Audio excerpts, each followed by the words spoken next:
So, let me ask you something. Have you ever matched with someone on a dating app, had an amazing week long conversation, finally asked them out, and then silence, ghosted? Just like that. Or maybe you've been on 3 dates with someone, things seems to be going great, and then they hit you with, I am not ready and looking for a relationship right now. Sounds familiar, right? Look, dating has always been a little awkward, but today it feels like an entirely different beast. And I don't think it's just in your head. Something has fundamentally shifted in how we meet people and how we connect them. So, today we are breaking it all down. Why is modern dating is so complicated? Let's start with the most obvious culprit, dating apps. Tinder, Hinge, Bumble, and the list goes on. And look, these apps were supposed to make dating easier, more options, right? More chances to find your person. But here's a problem. More option doesn't always lead to better decisions.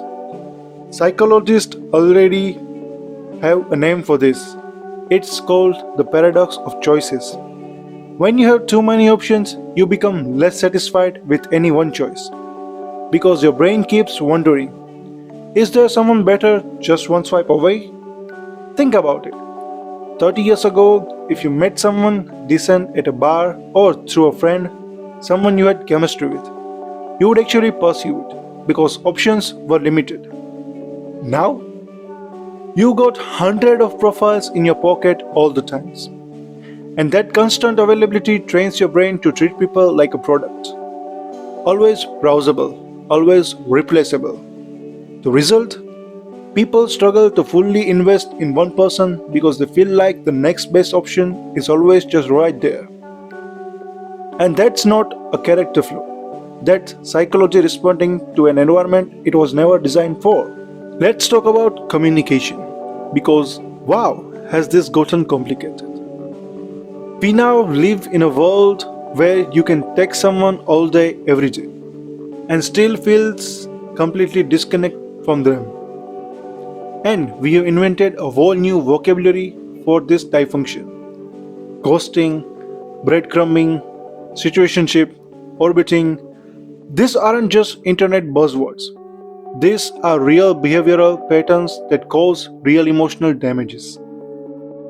And here's the thing, a lot of this avoidant behavioral comes from a fear of confrontation, fear of hurting someone's feelings, fear of being rejected yourself if you are too direct. We have gotten so good at texting and so bad at talking. Now, this one's really important, and I think it doesn't get talked about enough. People today are operating on a widely different life timelines, and that creates massive misalignment in dating. A 20 years old woman might be thinking about settling down, building a life, maybe starting a family in next few years. Meanwhile, a 30 years old guy she matches with might be in the middle of building his career, not even close to thinking about kids, and not just want to see where things go. Neither of them is wrong, but they are not compatible. Not actually right now. And to that, the fact that people are marrying later than ever before. The average age of first marriage in the United States of America is now around 28 for women and 30 for men, compared to early to mid 20s just few decades ago. People are focusing on education, career, travel, self-development. And that's genuinely great. But it also means that dating pool is full of people completely different stages of readiness. And that's genuinely great. But it also means that the dating pool is full of people and completely different stages of readiness. And figuring out where someone stands without scaring them off by bringing up too early is its own kind of emotional chess match. Here's what I think actually helps. 1. Get clear on what you want. not what looked good on paper, not what your parents want for you, what you actually want from a relationship.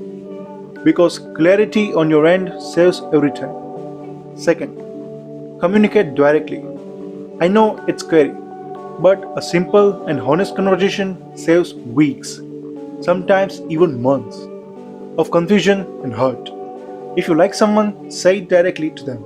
If you are not feeling it, say that too, but respectfully, like an adult. Third, stop treating people like an option. If you are actively dating someone, give them your genuine attention. The always keep your option open might sound smart, but it keeps you emotionally unavailable and it keeps them from ever feeling truly chosen. Fourth, do the internal work. Honest self reflections, whatever it looks like for you. Unpack the patterns because the relationship you have with yourself sets the tone of every relationship you will ever have with someone else. And 5. Be patient. Real connection takes time. It's not always going to feel like a fireworks and rom-com moments. Sometimes it builds slowly, but that's okay. Look, dating is complicated today because life is complicated today. We have more freedom, more options, more information, and we are just trying to figure out how to actually connect with another human being in the middle of all of it. It's not easy, but it's not impossible either. If this video resonated with you, drop a comment below. Tell me what you think make modern relationship dating so hard. I genuinely want to hear your take on this. And if you found this helpful, hit that like button, subscribe if you haven't already, and I will catch you in the next one. Thank you.